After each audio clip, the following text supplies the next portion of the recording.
Oi, pessoal, tudo bem? Bem-vindos para mais um episódio do livro dos Médiuns. Hoje, pessoal, nós estávamos vendo, perguntas e respostas sobre médium, sobre o espírito com o médium, como agem, como se ligam. Enfim, nós vimos diversos episódios sobre isso. Hoje nós vamos estar começando a finalização do capítulo 20. Tá? Então, assim, agora falta muito pouco para a gente finalizar o capítulo 20 e já não tem mais perguntas e respostas. São só explicações mesmo e são muito boas, valem muito a pena. Então, vamos para o vídeo.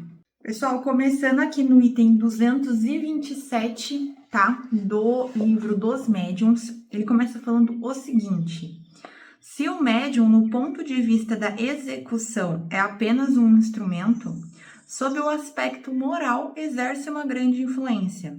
Para se comunicar, o espírito estranho se identifica com o espírito do médium. Então, assim, gente, nós médiums, nós somos mediadores, né? A gente só faz ali a mediação entre o mundo espiritual e o mundo material, tá? Ponto.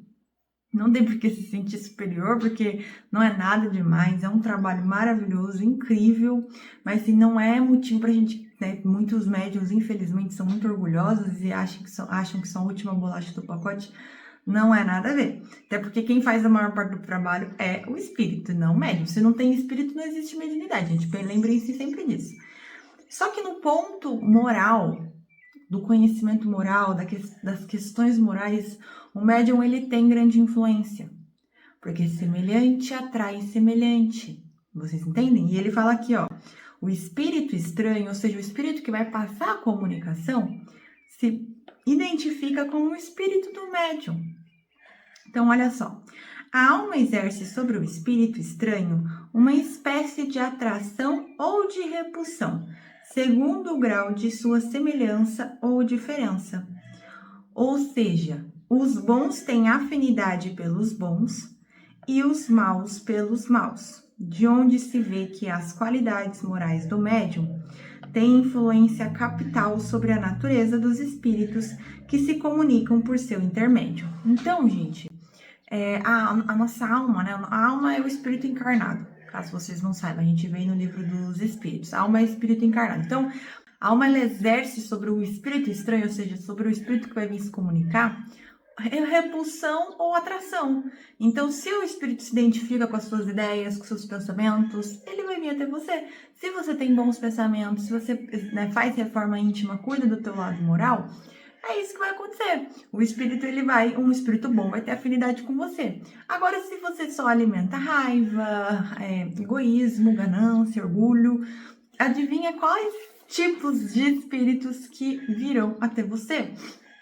Então, é muito importante que a gente tenha atenção nisso, gente.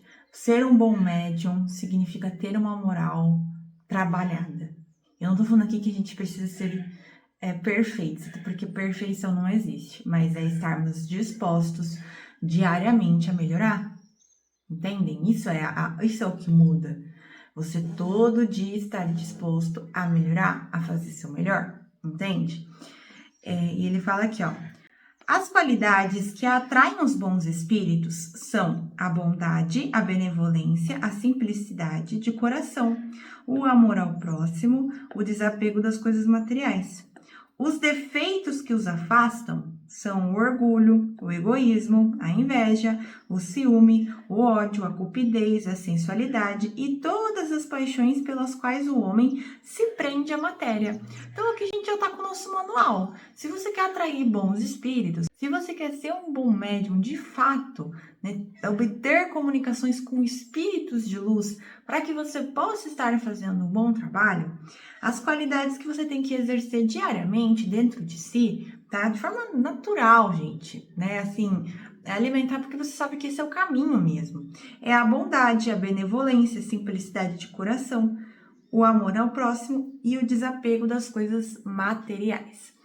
Agora, se você, aí não sabe por onde começar, porque você quer melhorar, porque tudo bem, gente, é normal a gente ter defeito, faz parte do progresso, mas assim, tem que trabalhar neles. Então, você foca nesses quesitos aqui, tá? Que é orgulho, egoísmo, inveja, ciúme, ódio, cupidez e sensualidade e todas as outras paixões que prendem o homem aqui na matéria. Inclusive, por exemplo, vícios. Tá? Que ele não cita, mas isso é uma das paixões dos homens. Vocês acham que a pessoa que bebe, fuma, usa droga, é um médium que recebe boas comunicações? Entendeu? Pode ele receber de vez em quando, mas é muito, muito, muito raro, gente. Eu conheci muitos médiums que bebiam, fumavam, usavam droga e eles não recebiam comunicações boas, entendeu? Em todos os anos que eu conheci essas pessoas, uma vez que teve dois, tive 2 comunicações que eram verídicas. De resto, são tudo comunicação assim, ó, sem nada. E aí ele fala aqui, ó. Todas as imperfeições morais são portas abertas que dão acesso aos maus espíritos. Mas aquelas que exploram com maior habilidade é o orgulho, porque é o defeito que menos se confessa a si mesmo. O orgulho perdeu numerosos médios dotados das mais belas faculdades e que sem isso poderiam ter se tornado pessoas notáveis e úteis. Enquanto que, se tornando presas a de espíritos mentirosos, suas faculdades primeiro se perverteram, depois se aniquilaram, e muitos se humilharam pelas mais amargas decepções. Então, esse é o caminho, gente. Isso é verdade, gente. Já foi perdido, né? Desde a época de Kardec até os tempos de hoje, médiums excepcionais, que poderiam ser médiums excelentes, que trabalhariam para a luz. Mas devido ao orgulho, que essa é a maior, porque assim, gente, a maior chaga ela é o orgulho. Os outros, ódio, inveja, é filho do orgulho. O orgulho é o que tem que ser combatido. E o que é o orgulho, afinal, né, gente? Porque eu sei que a gente fica falando, mas é o quê? É eu falar para as pessoas que eu tenho orgulho do meu filho? Não, gente, não é nada a ver. Isso é um orgulho diferente. Quando você fala que você tem orgulho, tô orgulhosa que eu passei na faculdade que eu queria. Isso é uma coisa. Eu tô falando do orgulho, que é orgulho que fere o ego. Que tudo que faz, tudo que acontece na tua vida, que não é do acordo com o que você queria, de certa forma, fere o teu ego, fere o teu orgulho. Então, às vezes, por exemplo, você não pede perdão porque você é orgulhoso. Pessoas que não pedem perdão, elas são orgulhosas, elas não querem descer, se colocar no nível do perdoar, porque para ela aquilo é um absurdo. Entendem? Isso é o orgulho. Uma pessoa, às vezes, não vou fazer tal coisa porque fulano vai fazer tal coisa. Isso é orgulho. Ele tá deixando de fazer uma coisa porque outra pessoa... Ego, vocês percebem que tudo tem a ver com o ego ferido. O ego da pessoa se fere e ela responde esse ego ferido com o orgulho.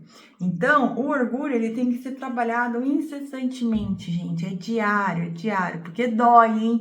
O orgulho é algo que dói. Mas você trabalha diariamente, você vai...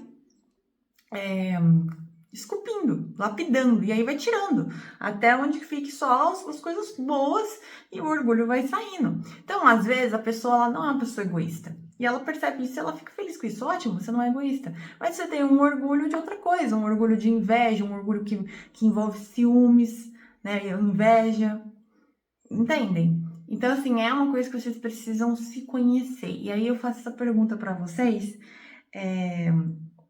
bem clara, pra gente finalizar, porque o vídeo também já tá ficando grande. Quem são vocês? Vocês não são seus pensamentos, vocês não são o nome que lhe deram, porque vocês nem puderam escolher o nome que vocês quiseram. Vocês não são as roupas que vocês vestem, vocês não são essa carne que cobre o espírito de vocês. Quem são vocês? Quais são as suas qualidades? Quais são os seus defeitos? Quem é você? Que espírito que é esse que está aí dentro desse corpo? Nessa consciência que é você? Saibam essa resposta para vocês saberem que lado mirar para fazer o que tem que ser feito, entende? É muito importante que vocês saibam disso, tá bom? Continuamos na semana que vem. Um beijo, tchau!